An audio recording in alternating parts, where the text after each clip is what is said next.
Hey everyone, we're Dudes Reviews and this is the Maggie and Fletch show. We're here to do reviews on TV shows and movies, and today's review is on Inception. Inception came out in 2010 and got some unbelievably high scores, with IMDb giving it 8.8, which currently makes it the 14th highest movie of all time, according to IMDb.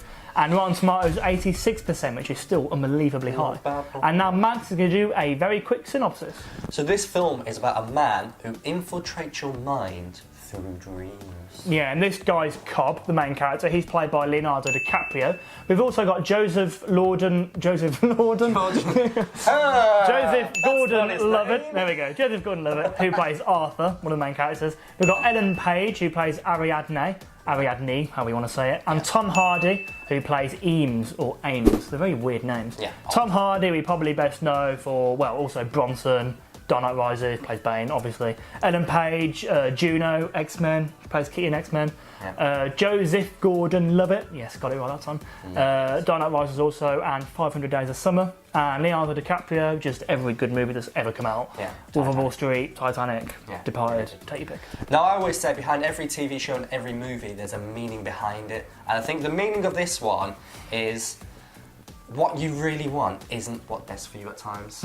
Like, desiring something cannot always be the best thing. Yeah. And every time you come up with like an idea of having something, it does lead to consequences. Yeah.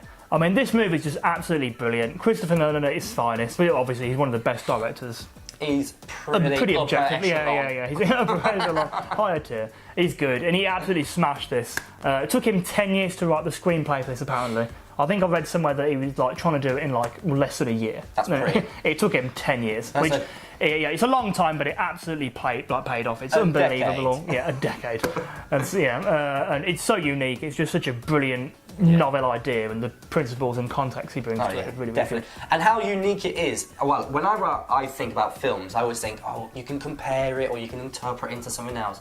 I think unique is such a great word to describe this film, especially with the fact that can you compare it to anything else? Yeah, is it just own entity on its own because it's so out there, it's so different, and it's something so new, which is so rare. Yeah. And I always find whenever you go to the cinema, whenever you do other stuff, it just leads onto one thing onto another. And you're like, oh, big action movie. There's gonna be shooting. There's gonna be killing. There's gonna be a damsel in distress. This is just so different that it's actually refreshing to see something else. And it's so rare to come across, which is why you should definitely watch this movie. Yeah, absolutely. I mean, the whole concept of it, I mean, it's like James says, it's about a guy who infiltrates you.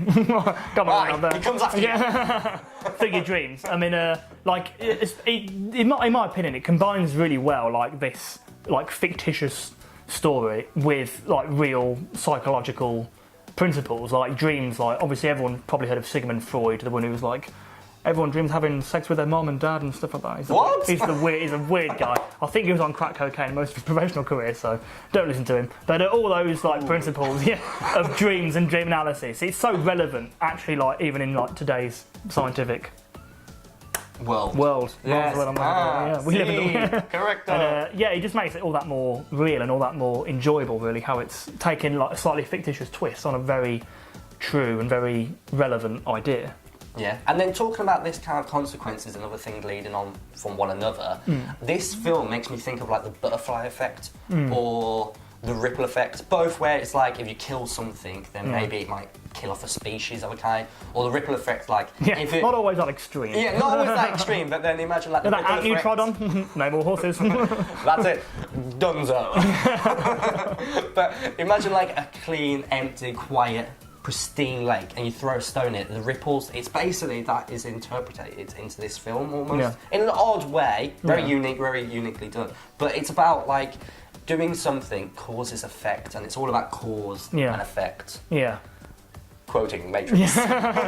Put a clip in here about the cause and effect thing. I mean, the only bad thing I can say about this movie is that all of like this whole ripple effect, obviously it takes it to a new level because it's ripple effects like within dreams, within dreams. Insane. It's not just one thing leads to another. The simplest thing can become like so extreme. It's the whole core story of the movie, like that kind of stuff, and it does get so overly complicated. Like if you get home from work and just want an easy movie to watch, do not watch Inception. It's a toughie. It's unbelievable. It's one of those like watch it 4 times and then spend like a few hours Wikipediaing what happened and then maybe understand it. It's one of those kind of movies. But then you can also appreciate the fact that you didn't quite get it the first time. So you see it again and you're like, that's something new. But that is definitely, it's a hard watch. As good as the movie is, it is brilliant. It's a great movie, but it is a difficult watch. And I, to be honest, think it can be a bit overcomplicated at times. I also agree. I think you are completely right with the fact that it's so hard. You agree with me?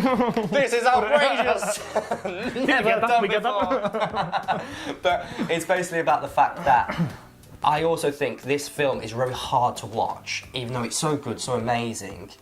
But it's worth it because not all films can get you drawn in at the start, still excited in the middle, and then left on the cliffhanger at the end that you're like, oh my god. Yeah, it's like the king of cliffhangers, this movie. I didn't want this film to end because I'm so drawn into it, I want it to carry on. If a film can do that to you, then that's an amazing film. Yeah. That is an astonishing film. Yeah. And like some are so cheesy, so basic, so simple that it's kind of like, this is lame. Yeah. And then talking about stuff that makes it so exciting. Recently, we all know about Doctor Strange and all the Marvel hype that's going on this year with like the whole premise of craziness going on, and with the recent Doctor Strange film, it's got the whole like bending cities and turning stuff, and visually it's quite impressive. But I also think that they kind of stole that from Inception. Yeah, it's very Inception-esque. Yeah, it's kind of like they fold the world. I'm like, I wonder where you got that idea from. Doctor Strange is for people who didn't understand Inception, but still want the film. Yeah, I think that's quite a cool little funny thing. Yeah, Christopher Nolan absolutely smashed this. Unbelievable movie, so well received. And